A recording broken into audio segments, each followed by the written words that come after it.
আসসালামু আলাইকুম প্রিয় শিক্ষার্থীবৃন্দ, লেটসের পক্ষ থেকে তোমাদেরকে জানাই স্বাগতম। আজকে আমরা একটি বিখ্যাত ফিগার অফ স্পিচ নিয়ে আলোচনা করব, যেটি হচ্ছে সিম্বলিজম। সিম্বলিজম, যার শাব্দিক অর্থ হচ্ছে প্রতীকীবাদ। The word symbolism originated from the Greek word symbolon, meaning a sign by which one infers something. Symbolism হচ্ছে একটি গ্রিক শব্দ সাম্বলন থেকে নেয়া একটি শব্দ, যেটির অর্থ হচ্ছে একটি সাইন বা নির্দেশনা, হুইচ ওয়ান ইনফার্স সামথিং, যেটি কোনো কিছু থেকে অনুমান করা হয়। অর্থাৎ কোনো একটি শব্দ বলা হবে যেটি দ্বারা অন্য কিছুকে অনুমান করা হবে, প্রতীকীভাবে বোঝানো হবে। এটি হচ্ছে মূলত সিম্বলিজম। এটা হচ্ছে সাধারণত প্রাথমিক আলোচনা। তবে আমরা যদি এটা ডেফিনিশনে যাই, সেটা হচ্ছে symbolism is a literary technique in which a word, image, action, or concept represent or stand for something beyond its literal meaning. Symbolism হচ্ছে এক ধরনের সাহিত্যিক টেকনিক বা কৌশল, যেখানে একটি শব্দ বা কোনো ছবি বা কোনো অ্যাকশন অথবা কোনো কনসেপ্ট বা ধারণা রিপ্রেজেন্ট করে বা দাঁড় করায় ফর সামথিং বিয়ন্ড, অন্য কিছু, ইটস লিটারাল মিনিং।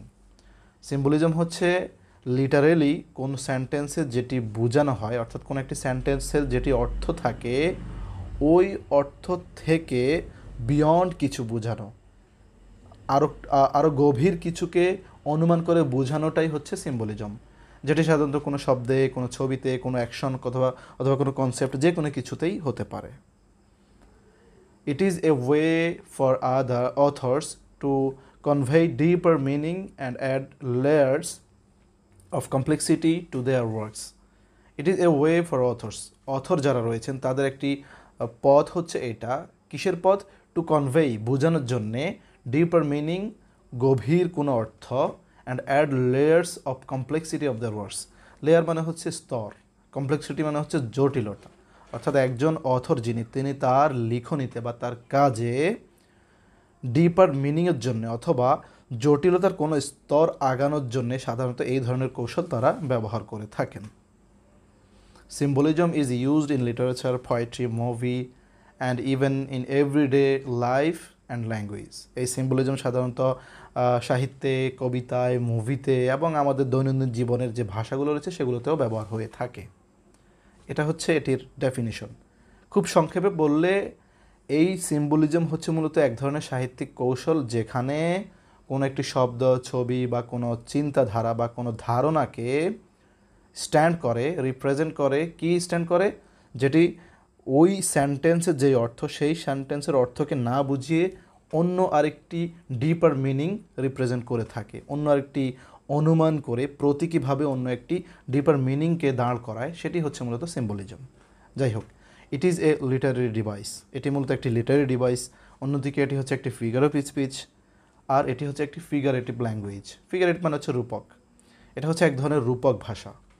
কোনো একটি বলবে, তবে সেটা বোঝাবে না, সেটার বদলে অন্য কোনো ডিপার মিনিং রিপ্রেজেন্ট করবে। এটি হচ্ছে সিম্বলিজম। যাই হোক, এই সিম্বলিজম কয়েক প্রকারের হয়ে থাকে। যে টাইপসগুলো রয়েছে সেগুলো আমরা এখন সংক্ষেপে আলোচনা করব। একটি টাইপ হচ্ছে religious symbolism. Religious symbolism using well-known symbols to represent something in a godly context. অর্থাৎ কোনো একটি সেন্টেন্সে যেই আমরা কীভাবে বুঝবো এটি হচ্ছে রিলিজিয়াস সিম্বলিজম। কীভাবে বুঝবো? সেটা হচ্ছে ওই সেন্টেন্সে সাধারণত কোনো একটি শব্দের দ্বারা গডলি কনটেক্সটকে, গডলি মানে সৃষ্টিকর্তা জাতীয় কোনো কিছু মিন করবে, সেটি হচ্ছে রিলিজিয়াস সিম্বলিজম। এটা যদি আমরা এক্সাম্পলে যাই, সেটা হচ্ছে snakes are viewed as full of deceit in the Bible. Bible সম্পর্কে যাদের ধারণা আছে বা বাইবেলে যারা পড়েছে তারা সহজে বুঝবে, বাইবেলে সাধারণত স্নেককে, সাপকে প্রতারণা বা শঠতার একটি প্রতীক হিসাবে ব্যবহার করা হয়। কিছু কিছু সেন্টেন্সে যদি আমরা এরকমভাবে দেখব যে স্নেকের মাধ্যমে ধর্মীয় চিন্তাধারা থেকে সাধারণত শঠতা বা প্রতারণা, এই ধরনের বিষয়গুলোকে মিন করা হয়। এটি হচ্ছে রিলিজিয়াস সিম্বলিজম। অন্য আরেকটি সিম্বলিজম হচ্ছে emotional symbolism. Emotional symbolism using an object to represent the development of emotion in a text.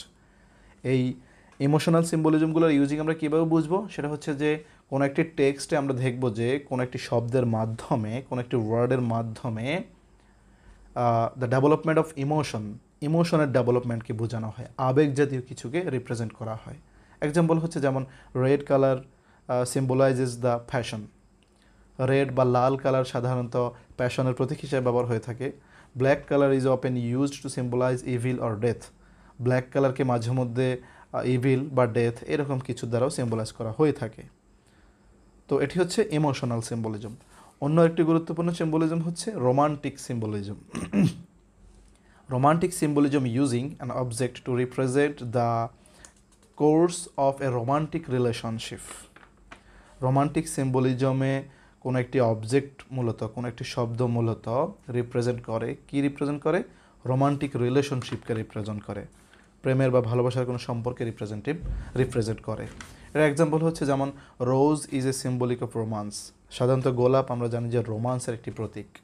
A man presenting his লাভার, একজন মানুষ তার লাভারকে, ভালোবাসার মানুষকে প্রেজেন্ট করে থাকে উইথ রোজেস, রোজ দ্বারা, গোলাপ দ্বারা, is symbolic of his love for her. গোলাপ দ্বারা মূলত একজন মানুষ তার ভালোবাসার মানুষকে তার ভালোবাসা প্রকাশের প্রতীক হিসাবে ব্যবহার করে। এটি হচ্ছে রোমান্টিক সিম্বলিজম। ঠিক আছে, এগুলো হচ্ছে সিম্বলিজমের কাইন্ডস বা প্রকার। এবার আমরা আমাদের সাহিত্যে, অর্থাৎ তোমাদের ফার্স্ট ইয়ার থেকে শুরু করে মাস্টার্স পর্যন্ত কিছু কিছু টপিকে তোমরা এই সিম্বলিজমের ব্যবহার দেখতে পাবে। সেখান থেকে কিছু উদাহরণ যদি দিই, ফোর্থ ইয়ারে তোমাদের একটি পয়েম আছে the road not taken. The road not taken এটি লিখেছেন রবার্ট ফ্রস্ট। এখানে the road symbolises the choices and path of wands life. এখানে মূলত দ্য রোড নট টেকেন এই লাইন থেকে রোড শব্দটিকে সিম্বলাইজ করা হয়েছে, রাস্তা শব্দটিকে সিম্বলাইজ করা হয়েছে কি? Choice and path of wands life. একজন মানুষের পছন্দকে বা একজন মানুষের সঠিক পথকে সিম্বলাইজ করেছে রোড শব্দটি দ্বারা। ঠিক আছে, অন্য একটি হচ্ছে যেমন চিমনি সুইপার, যেটি সম্ভবত তোমাদের অনার্স সেকেন্ড ইয়ারে আছে। চিমনি সুইপার উইলিয়াম ব্লেক, সেখানে তিনি মূলত এই চিমনি সুইপার শব্দটি দ্বারা তৎকালীন সময়ের চাইল্ড লেবারকে রিপ্রেজেন্ট করেছেন বা রেফার করেছেন। এটিও সিম্বলিজমের ব্যবহার। এছাড়া তোমাদের সেকেন্ড ইয়ারে আরেকটি টপিক আছে the lamp. The lamp by William Blake represents new life, spring, innocence and sacrifice. এই ল্যাম্প শব্দটি দ্বারা তিনি মূলত সিম্বলাইজ করেছেন, প্রতীকীভাবে বুঝিয়েছেন নতুন জীবনকে, বসন্তকে, ভদ্রতা, নম্রতাকে বা স্যাক্রিফাইসকে। তো এগুলো হচ্ছে এক্সাম্পল তোমাদের কোর্স থেকে নেয়া। তো এই হচ্ছে মূলত সিম্বলিজম থেকে সম্পর্কে আমাদের বিস্তারিত আলোচনা। আশা করি তোমরা বুঝতে পেরেছো। ধন্যবাদ।